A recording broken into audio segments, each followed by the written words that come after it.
Hi guys, you're welcome back to my channel. So on today's video I'm going to be showing you how to prepare an eczema cream to get rid of that eczema. Most people prefer using topical creams and steroids to clear their eczema, but it's not the best because on the long run it will end up bleaching your skin, so I don't advise it. I prefer you use home remedy, and I'm going to show you effective home remedy I use in treating eczema. Like this, I'm making this for my sister. Look how small it is.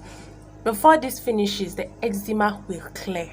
So stay tuned and watch this video to the end. Make sure you subscribe, give this video a huge thumbs up, and let's get right into the video.